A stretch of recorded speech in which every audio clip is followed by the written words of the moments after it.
Hello everyone, welcome back to my channel cooking with Armina. আজ আমি আপনাদের জন্য নিয়ে এসেছি একদম ঘরোয়া স্টাইলের ডিমের কারি। এটা দেখতে ঘরোয়া স্টাইল হলেও খেতে কিন্তু একদম রেস্টুরেন্ট স্টাইলের হবে।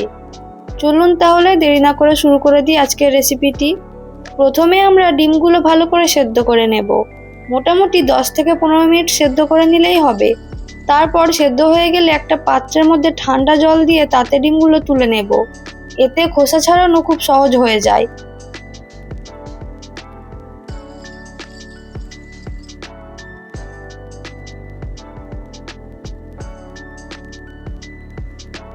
এবার ডিমগুলো খোসা ছাড়িয়ে নেব। তারপর প্রত্যেকটা ডিমকে একটা ছুরির সাহায্যে হালকা করে কেটে নেব, যাতে মশলা ভেতরে ঢুকে একদম দারুণ টেস্ট হয়।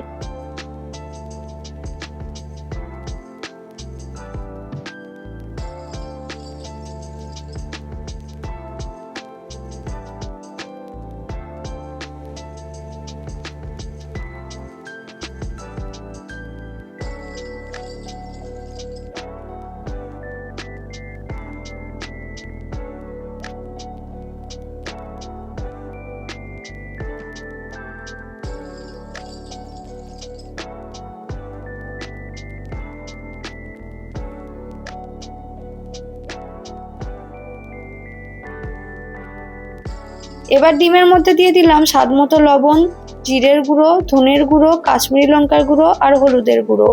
সবকিছু ভালো করে মাখিয়ে নেব।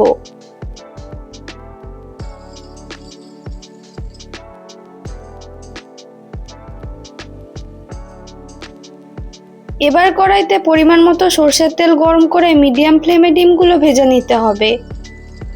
ডিমগুলোকে হালকা করে ভাজবেন, একদম ডিপ ফ্রাই না, শুধু একটা হালকা গোল্ডেন লেয়ার হলেই পারফেক্ট।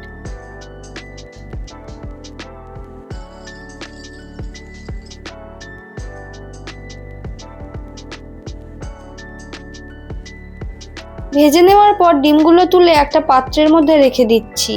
এবার ওই একই তেলের মধ্যে আমরা গ্রেভিটা তৈরি করব। একদম আসল ম্যাজিক এখানেই। প্রথমেই দিয়ে দিলাম এলাচ, লবঙ্গ আর দারচিনি। এরপর দিয়ে দিলাম কুচনো পেঁয়াজ। এখানে আমি একটা বড় সাইজের পেঁয়াজকে এইভাবে কুচিয়ে নিয়েছি। পেঁয়াজগুলোকে ধীরে ধীরে ভাজবেন যতক্ষণ না এটা সুন্দর ব্রাউন কালার হয়ে যাচ্ছে।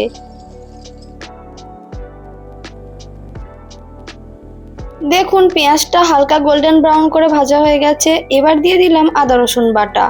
আবার একটু ভাজবো যাতে কাঁচা গন্ধটা চলে যায়।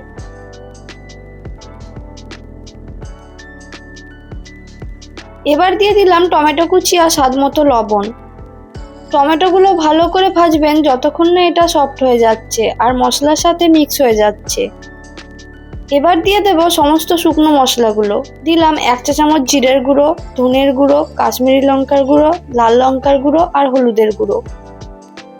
এবার একটু জল দিয়ে মশলাটা ভালো করে কষিয়ে নেব। তারপর ঢাকনা দিয়ে কিছুক্ষণ রান্না করতে দেব, যাতে মশলাটা সুন্দর করে রেডি হয়ে যায়।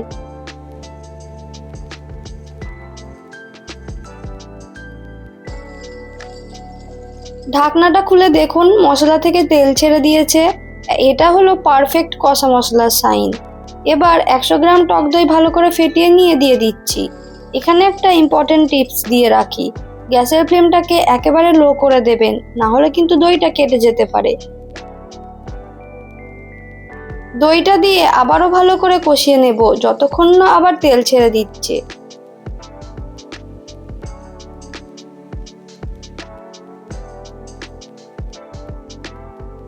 তেল ছেড়ে দিলে দিয়ে দিলাম একটু চিনি আর গরম মশলার গুঁড়ো। এটা ফ্লেভারকে একদম অন্য লেভেলে নিয়ে চলে যাবে। এবার পরিমাণ মতো জল দিয়ে দেব আর গ্রেভিটা ভালো করে ফুটতে দেব।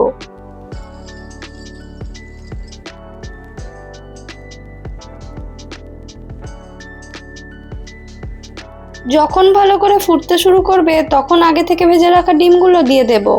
এবার আরো 5 মিনিট মতো ফুটতে দেব, যাতে ডিমগুলো সব মশলাটা সুন্দর করে নিয়ে নেয়। শেষে গ্যাস বন্ধ করে ওপর থেকে ধনেপাতা কুচি ছড়িয়ে দিলাম। ব্যাস আমাদের রেডি গরম গরম দারুণ স্বাদের ডিমের কারি।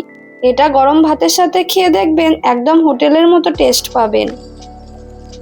যদি আমার এই রেসিপিটা ভালো লাগে তাহলে ভিডিওটা একটা লাইক দিতে ভুলবেন না কিন্তু। আর এমন সহজ আর মজার রেসিপি পেতে আমার চ্যানেল সাবস্ক্রাইব করে পাশের বেল আইকনটা অন করে রাখুন।